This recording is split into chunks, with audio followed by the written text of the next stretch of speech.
એલસીબીએ social મીડિયાના માધ્યમથી લોકો સાથે છેતરપિંડી કરવાનું મોટું કૌભાંડ ઝડપી પાડ્યું છે।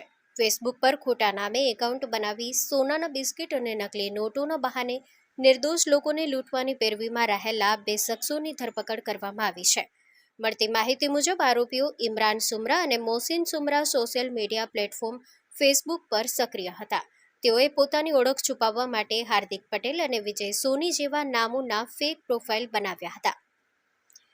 આ શખ્સોએ આ ફેક આઈડી પરથી પોસ્ટ મૂકી લોકોને લલચાવતા સોનાના બિસ્કિટ સસ્તા ભાવે આપવાની લાલચ આપી હતી। નકલી ચલણી નોટોના ફોટા મૂકી ડબલ કરી આપવાની વાતો કરી હતી। આવી લોભામણી પોસ્ટ જોઈને જ લોકો તેમનો સંપર્ક કરતા અને તેમને આ જાળમાં ફસાવીને નાણાં પનાવવાની તેઓ ફિરાકમાં હતા।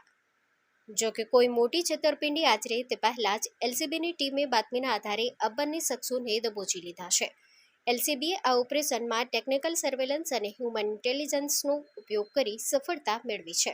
પકડાયેલા આરોપીઓ પાસેથી મોબાઈલ ફોન અને અન્ય શંકાસ્પદ સામગ્રી જપ્ત કરવામાં આવી છે।